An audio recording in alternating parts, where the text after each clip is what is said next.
And again, I'd like to welcome you. Today we're going to talk about geomorphology. That's a big fancy name. It just, morphology just stands for the study of form, and geo, study of land form. And so we'll be studying the landforms of Virginia. We won't be talking about landforms of deserts or plains or other such places, but what you can see in Virginia. All right, the major parent materials and their landforms. This is a review because just in the discussion, it's almost impossible to separate a discussion of the landform without referring to what kind of material the land is made of. So let's just real quickly review. We have residuum, and that is soil material that formed in place from bedrock. Alluvium, that's when that residual material was moved by water, maybe once or even more than once. Colluvium, material moved by gravity, again, once or more than once. We have coastal plain sediments, and these were moved either by rivers or oceans or both. And if they were moved by rivers, we call them fluvial deposits. If they were moved by oceans, we call them marine deposits. And if they just simply were just a pile of organic material that rotted in place, then we call them organic deposits. Well, then we have windblown materials, and we separate those by size. And the aeolian materials are those sand-sized particles. Less is silt-sized particles, and this is very rare in Virginia. There's actually little spots of it all over, but it's very hard to prove. But if you have a silt loam soil surface, there's some possibility that it is a windblown deposit. Most of this would be found in the northern eastern shore part of Virginia and the southern part of Maryland, and it blew up out of the Chesapeake Bay a long time ago. And then we have human transported material, and that's pretty evident what that is. All right, well, let's go over the classic slope positions. And so you have a hillside that you're looking at in cross-section, and we have a summit at the top. Sometimes we have a double convex part just below the summit, and so this would be the most rounded part. Below that, going down the hill now, we have either called the back slope or side slope, and that terminology is interchangeable, but some of the slides refer to side slopes, and so again, we'll use those interchangeably. Typically, we talk about side slopes when we have bedrock controlled areas, and that would be the Blue Ridge, the Ridge and Valley, and the Appalachian Plateau. But also we have places where the bedrock controls the topography pretty well, and in the Piedmont as well. We have foot slopes, and that is where sediment collects at the base of a hill. And then we have a toe slope, and this is kind of a rare landform segment. I think I can show you a picture of one, but they're pretty rare. It's the lowest component, and it's well away from the base of a slope. And you look up from the toe slope to see a foot slope. And then above the foot slope, you can see the back slope. So when you're standing on a toe slope, you'll be looking at a foot slope and back slope if you look toward a hill.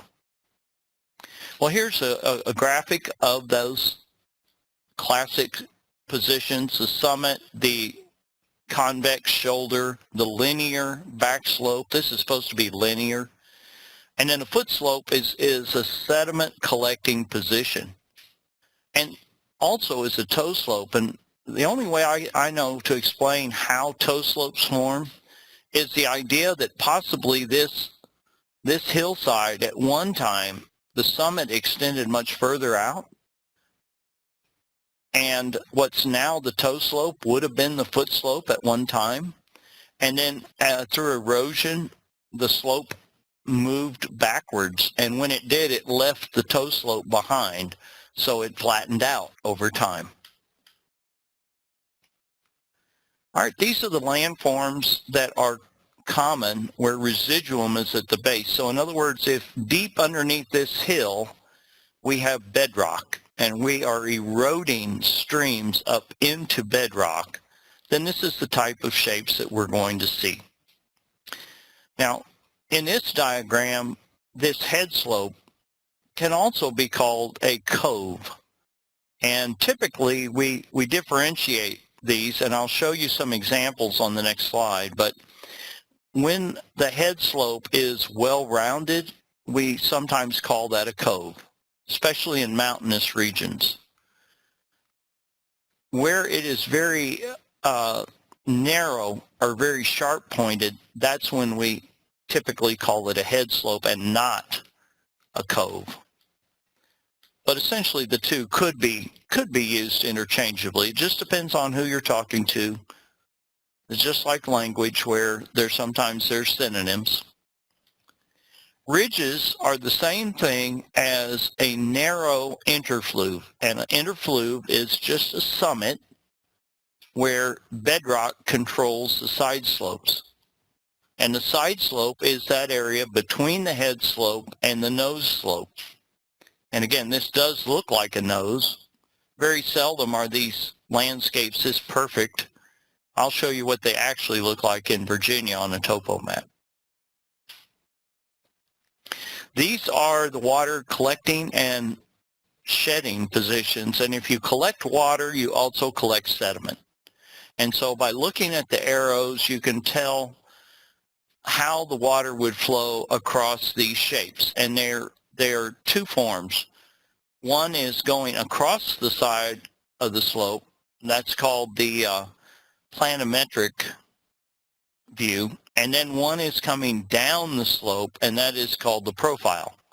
So in this case, this particular landform is linear in the profile cross-section, but it is convex in the planimetric direction. All right, well, let's start by looking at some of the landforms that we find in mountains, and this one is called an alluvial fan. And I think it's evident why it is called a fan. It has a beautiful cone shape to it, and you see the stream, and this looks like an ephemeral stream. I don't see any water in it. This is typically very coarse material, but it doesn't have to be. And this stream will move. It will move from side to side. It will continue to go back and forth, just like building a delta. Well, this is the level-bedded mountain topography. I guess I should have had that alluvial fan slide right after this one. But this is a picture of the Appalachian Mountains, the Appalachian Plateau. And it's pretty high in elevation. We can see some spruce up high. And that only occurs at high elevations. But we have a variety of landforms here, and I'll be pointing those out in other places. But we do have some summits, and we do have what we call a ridge, and a ridge is really nothing more than a very narrow summit. We also have what's called a saddle, and this would be a picture of a saddle right here to the left, and that would be a lower position between two higher summit positions. We have noses, and this would be a picture of a nose right here. Here also would be a nose. We have a picture of shoulders, and that is really found right below the summit and right at the top of the back or the side slope. We have the valley heads or cove positions, and again, if it's very narrow like this one, then it will be called a head or a headwater, head of the stream. But if it's broader like this one, then it would be called a cove. And again, it's just terminology that you can use interchangeably. We have foot slopes. Those are not able to be seen in this picture. We also have alluvial fans, which I just showed you, and terraces. river terraces and floodplains. And again, we'll see those in subsequent slides. All right, well, this is a slide that I know that you'll want to look at later in more detail when you have control of the presentation and can review it. But let's just look at a few of the forms and see if we can identify them. So I'm going to switch to the pen mode here and just see if this works for me. Let's start out right here on what is called the summit. And I'm going to try to draw the edges of the summit in. And it looks like that's working all right. And this is a little bit arbitrary, exactly where the edges of these landforms are. But that would be considered a summit. We also have a ridge, and that would be right next to it, and this is just a very narrow version of a summit. We have a head slope here where you can see that this is very narrow and sharp pointed contours coming up. Now let's move to the upper left and you'll see a saddle, and the saddle is defined as that area that is up at the top of the mountain, but it is between two summits. So you can picture if somebody was climbing into a saddle, they would put one leg on this side, one leg on that side, and their rear would be here in the middle, and that's why they call it a saddle. So it looks like a saddle from the distance. And we have some shoulder positions here, and that would be where you have a summit and then you have a very steep drop-off. So just at the head of the slope going down. And there are several summits here shown on this diagram. I'm sorry, shoulders. But the shoulder is a very steep, very eroded part of the landscape. And so subsequently you find very shallow soils there. Okay. We have some nose slopes on the lower right-hand part of the diagram. And then we have a foot slope. And the reason that I know that this is a foot slope is because the contour lines start to spread. All right. Let's move on to the next slide. And we'll try again with the pen and see if that works. All right, so we have the same representation starting in the upper left. We have a shoulder summit, and then a shoulder, and then a side slope. We have a saddle here. This is higher ground right here, and then there's lower ground in between, and then the summit begins again coming in this direction. And so that would be a saddle right between the two. Looking at the lower left, we have a ridge, which is a very narrow, high piece of ground. Going across the river, we have a foot slope, and again you can see where the contour lines have spread. And so this is a sediment collecting position. But notice it's not being deposited by this stream. It's being deposited by the hillside here. All right, we have a headwater here. It's a pretty narrow, sharp-pointed area. We have a cove, which is a very gently rounded area. A couple of nose slopes that are pretty pointed at the base of the hill. Let's move up to the middle of the river here, and I don't know why it says side right there. That evidently is something that should have been taken out. But we have a floodplain down low, and that's why this island is not developed, and this area is evidently flooded, and that's why it has not been cleared. But notice that they have a road right here, and they have buildings right here. Well, this particular area is actually controlled by a dam to control the flooding. This is the Kanawha River in West Virginia. But this must be a terrace because it does not flood, or we would not have buildings and infrastructure on that. The same thing where the town is, that must be a terrace.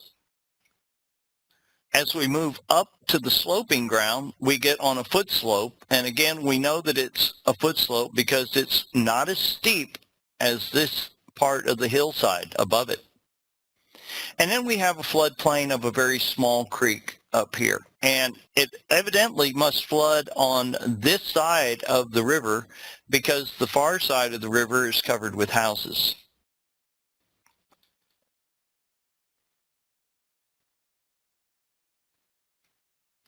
Okay, let's go to folded mountain topography. And this is different than the flat line topography. We took these pictures at Kentland Farm right outside of Blacksburg, and you can see the gentle curve of the bedrock. And I had one of my students put their hand here, and you can actually see where this limestone comes down and then takes almost a right angle turn right next to her hand. So it's pretty interesting. This is what the topography looked like before and then after erosion. And what ends up, the result of that is that the valleys end up getting filled with sediments. And that sediment then forms foot slopes, terraces, alluvial fans, floodplains. These are the landforms that are not controlled by bedrock. These are controlled by the sediment that fills in the valleys. Okay. Here's a picture of a sinkhole. It has a fancy name called a dolene, but you can see where this is probably dropped at least 2 different times because there looks like there's an edge up a little bit higher. So this is basically, there's a cave underneath and it keeps collapsing into that cave. This is a picture of a foot slope, and this shows where the water, you can see the little bit where the water is going to collect on the hillside and come down this direction. And you can see how the soil gets deeper as you get into the water collecting part of the hillside. Here again is the foot slope position, and this again is where sediment is going to collect at the base of the hill.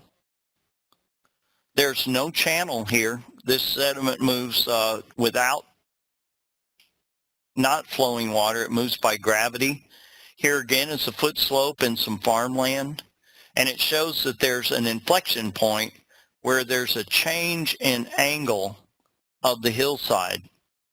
And so if we were, I guess, to continue that angle, it would dive underneath the foot slope. So there's an inflection point here, and there's also an inflection point right here. And again, if you were to extrapolate the surfaces, you would see that they would cross each other. Well, let's do the Blue Ridge real quick, and then we'll take a short break. So we have, in the Blue Ridge, we have summits and shoulders, side slopes, foot slopes, heads, terraces, floodplains, ridges, and noses. And let's just take a look at some of these. This is near Montvale, so this is Thomas Mountain. No, it isn't. Yeah, I think it is called Thomas Mountain. It's just outside of Montvale there. And let's take a look at this. In the Blue Ridge, it's so steep that these landforms take on a greater scale. So here's the headwater of a stream, and so this is pretty narrow. But if you were to collectively look at the fact that there are several streams here, this area is going to be a cool, moist water collecting position. Let's continue to the right. We see a shoulder position, and this is right where the summit drops off very, very steeply. So this is a very convex shape. This is the side slope just below it. We see a summit position, and this one's pretty broad. They actually used to farm up in this region, farm tomatoes. Going down and continuing in a clockwise direction, we see another side slope. And below that, we see a foot slope. And again, it's where the contour lines start to spread apart. The contour lines are pretty uniform from here up. But from here down, they start to spread. Let's move to the left. We see a summit. Below that, we see a side. And there's a very small shoulder right here. And then where the contours start to spread apart, then we have a foot slope, and where the contours start to spread again, that's when we get our toe slope. So this is an example of a toe slope. There's another one over here. It always can look up and see a foot slope, and then either a nose or a side slope or some other landform up the hill from that. Here's a floodplain. This one's pretty narrow.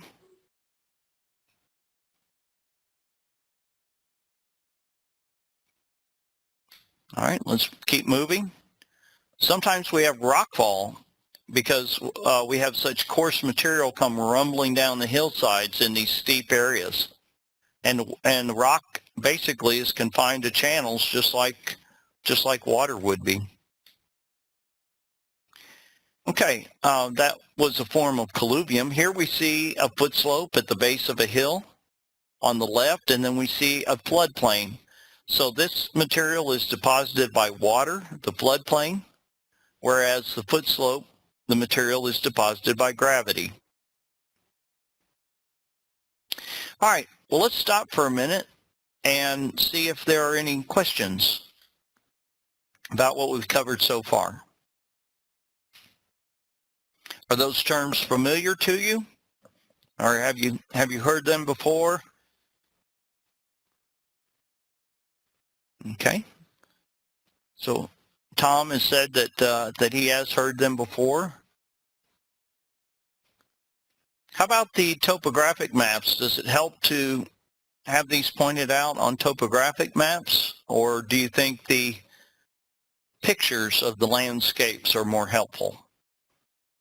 Okay, so it sounds like it was helpful to have both. And I did search to look for pictures. Sometimes it's difficult to find landform pictures. The headwater is not always associated with the stream, but it is associated with where water collects and then begins its journey down the hill. So sometimes in the high mountains, those are going to be just dry channels cut into the rock. In other areas, there are actually going to be springs and streams that come out. So yeah, the headwater is always a water collecting position. Okay, very good. Well, thank you. Well, we'll go ahead and continue. This one's got a lot of pictures, so we'll go ahead and keep going now. Now we're going to move to the Piedmont. And this is near Gladstone, and this is the James River. And again, we have a floodplain in the center. The floodplain actually probably is defined by this scarp. I'll start in the lower right-hand side. So there's a little bit of floodplain here. There's a little bit of floodplain here. In fact, even probably wherever you see water below a contour line, that's part of the floodplain as well. So there are small areas that are flooded, evidently, and some of these islands are certainly flooded. But as you move up onto and above a contour line, that's when you get into, if it's flat, then you get terraces. All right, and so now let's look. We still have some of the classic positions here. We have a head slope. We have a nose slope. But here, let's look at these two terraces, Terrace 1 and Terrace 2. And you ask, how did he know that that was a terrace? Well, it's parallel to the river. This is the floodplain. This surface is parallel to the river and flat. This surface is also parallel to the river, and it's also flat. And that's very distinctly different than these other pieces of land on this side and on this side.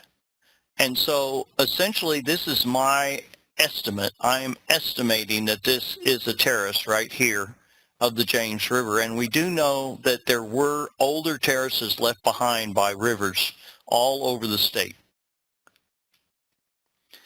Again, here's a classic look at a hill slope profile in the Piedmont, and the only difference that you see is that there's no toe slope listed over here. And that's because it's very, very difficult. When you have a landform that is eroding downward very, very rapidly, you don't always find toe slopes.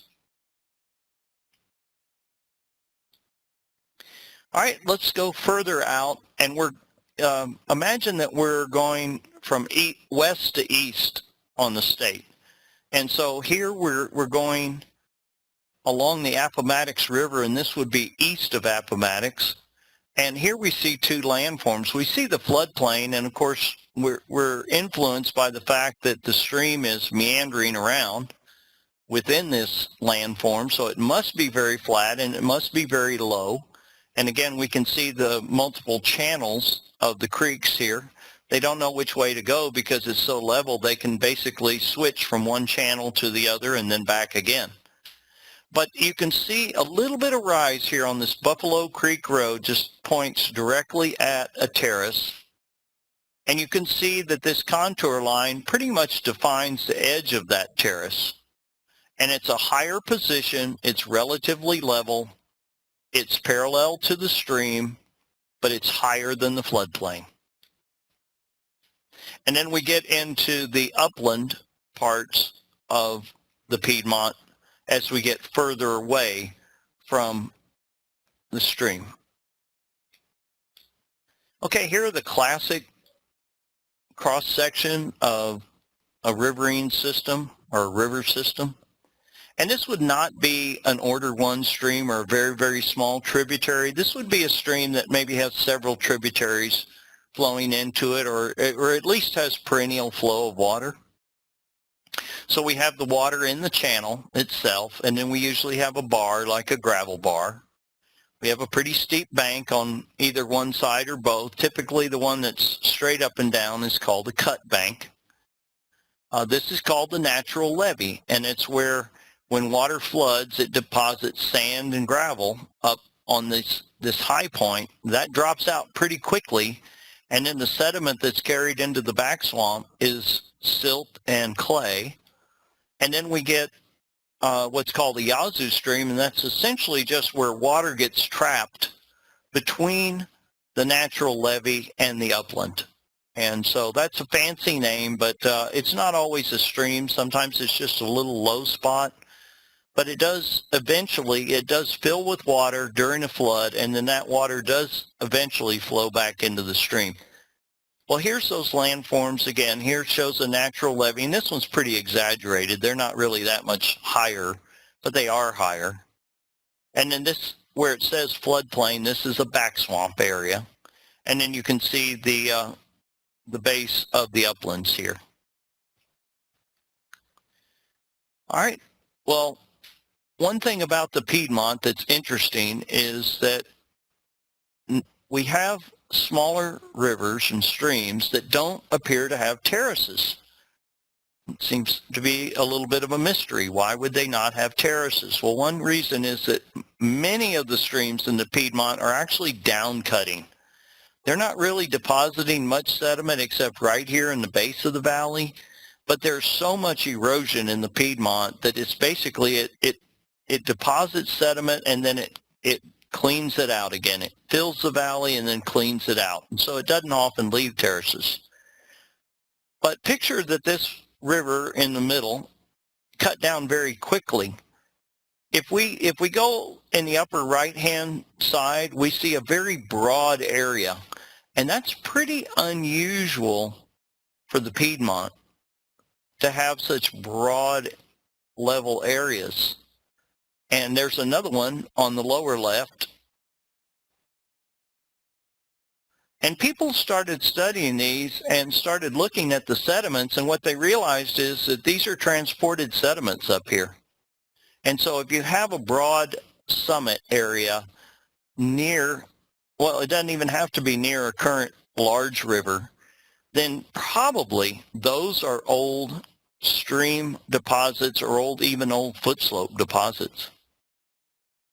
But they are transported material, not residual. All right, here's a big picture as we continue on our journey east, and we see the sinuosity, or basically the curvature of the James River here. And it's not very curvy. And right here are the parks on the James River where you can go down and see the fall line. You can see the bedrock sticking out of the base of the river. And then the river comes down to an area along I-95, and all of a sudden it starts making big sweeping turns. Big turns. And this increased curvature, and you can see where there used to be big turns that are now drowned.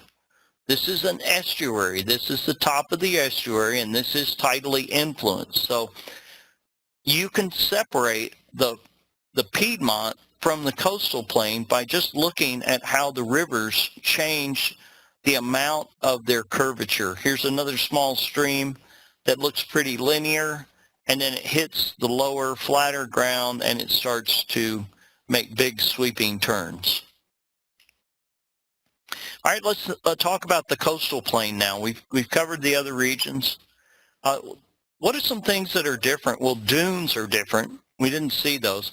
Marine terraces. So these are terraces that were flattened not because rivers deposited them, but because the ocean currents leveled out the landforms when it was underwater. And the ocean did encroach upon the land, probably all the way to the base of the Blue Ridge at one time. But at other times, it certainly had at least 11 different levels of terraces that are identified in Virginia. There are also river terraces, such as the terraces of the James River, where all the plantations are found. And then smaller streams have terraces, and of course there are floodplains everywhere. Lots of water, sandy sediments. You're going to have a lot of water bodies. We have another feature that's unique called the Carolina Bay, and I'll show you a picture of those. Swamps, and we have several different types. Those swamps that are found right next to rivers and those that are found next to estuaries. And many of these swamps are tidally influenced. The ones next to the estuary are tidally influenced.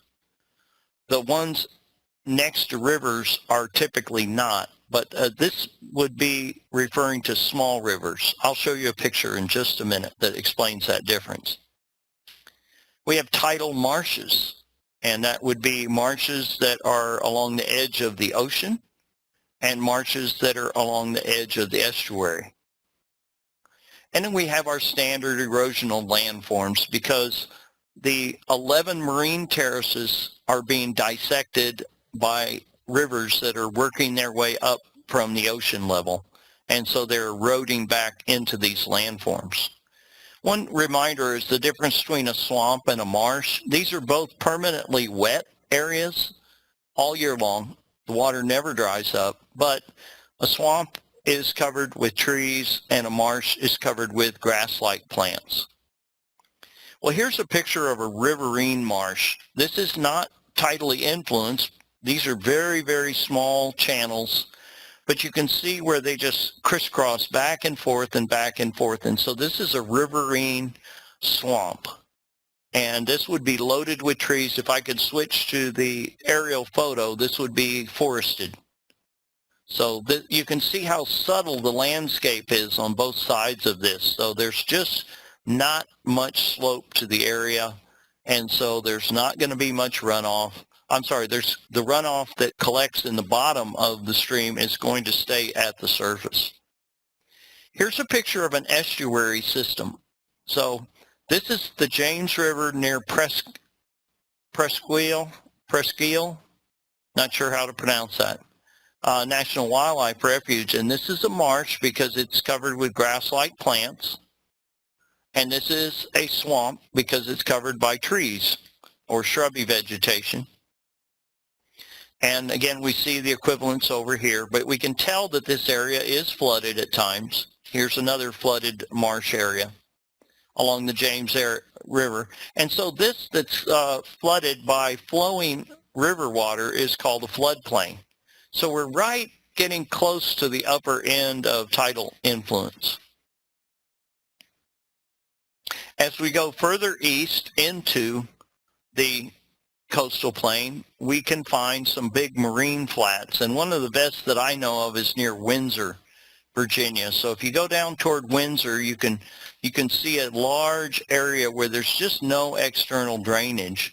And this is what's left. And here's another area up here where essentially there's just no streams at all to drain out the area. And so this is what's left of the old marine terrace. But again, you can see how current day rivers are working their way up into these areas and eroding them. And one thing that I found interesting also is that if you drive on 460 from Petersburg down towards Suffolk, you'll notice that as you cross some of these larger streams that there will be a hill on the southeast side of some of these. And these, I think these are ancient sand dunes. I know no other way to explain them. They're linear, they're little hills, and they're parallel to the stream. And all I can imagine is that those are higher than the marine terraces. So they must have been younger and formed later than the last time that this area was completely covered by the ocean. All right, and this is what a marine terrace looks like. It's pretty flat ground. And you can see in the foreground, sometimes it can be fairly wet.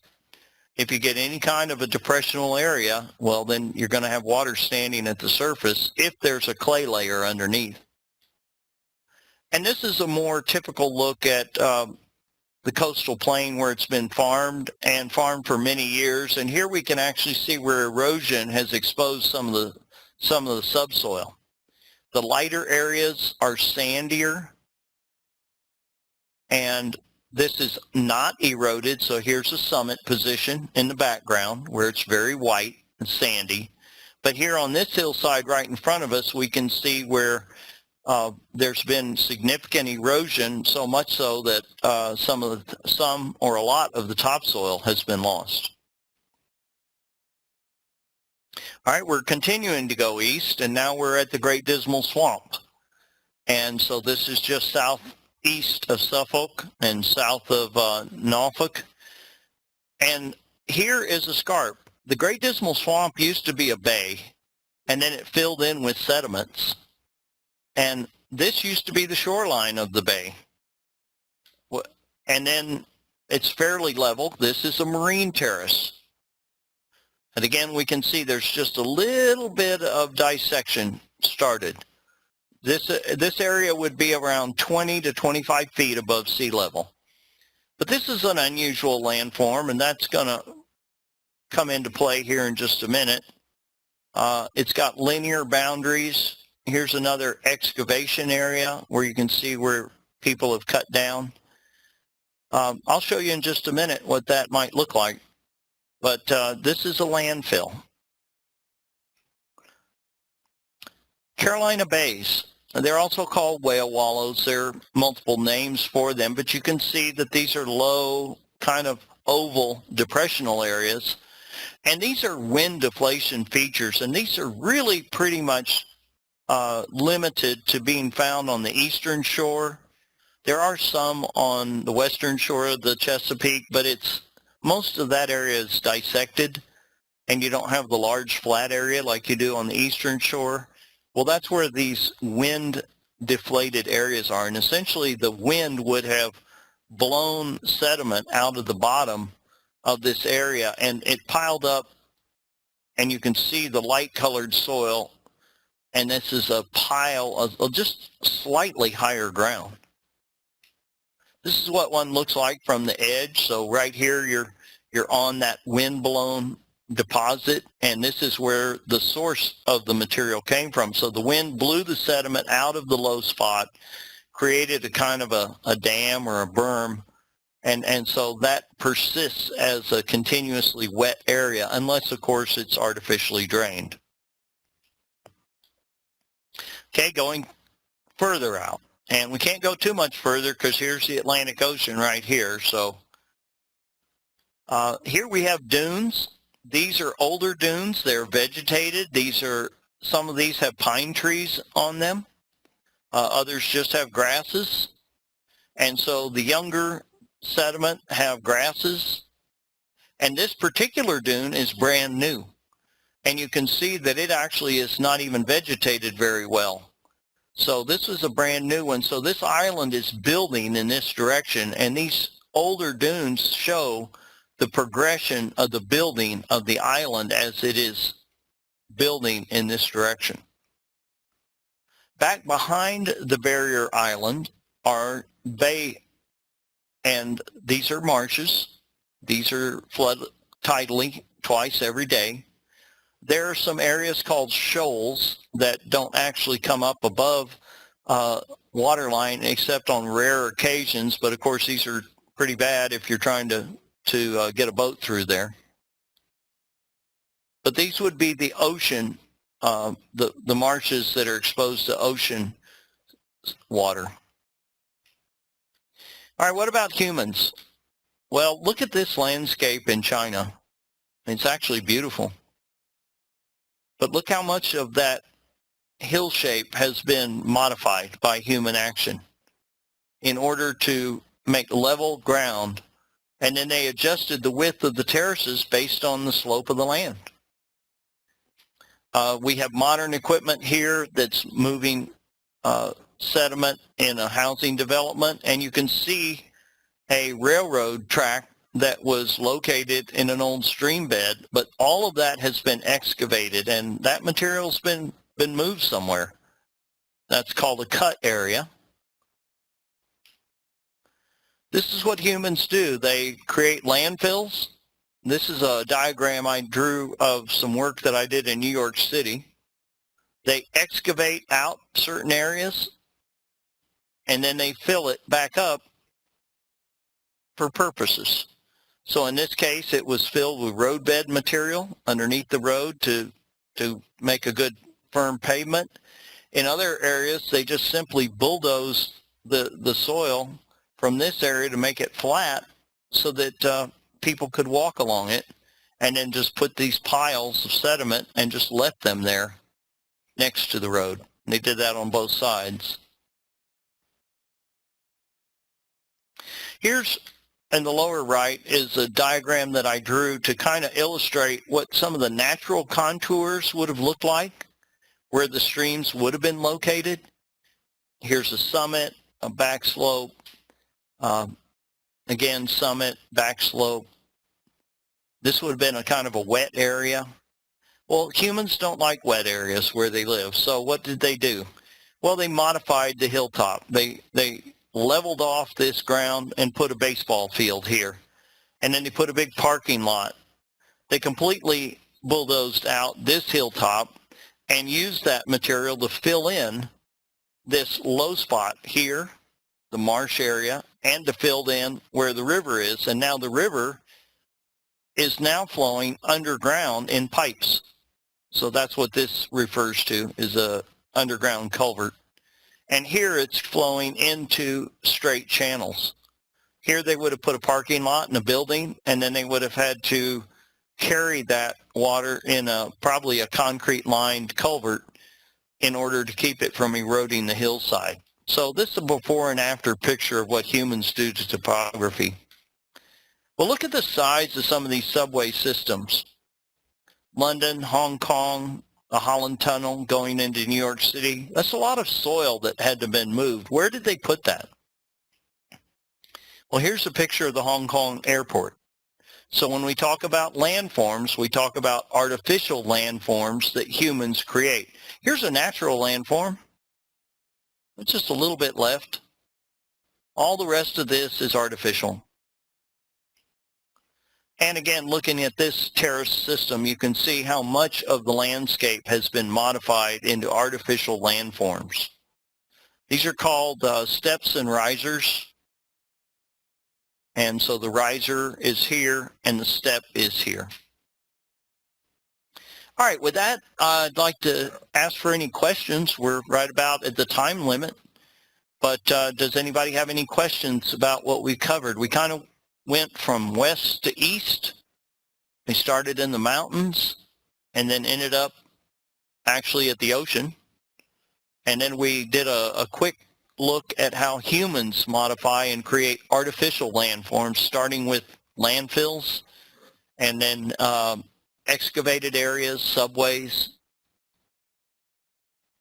Okay, I will try to use the pointer when I'm not using the pen so that it's more visible. All right, well, if there are no other questions, I hope you guys have a great day. Next month, we'll do this again. And as long as we get good attendance, we'll keep these going. If the attendance drops off too much, then we'll probably discontinue the series. But at this point, I'm enjoying this and I'd like to continue. So if you'd like to continue this webinar series, then please encourage your friends to participate. All right, thank you everybody and hope you have a good day.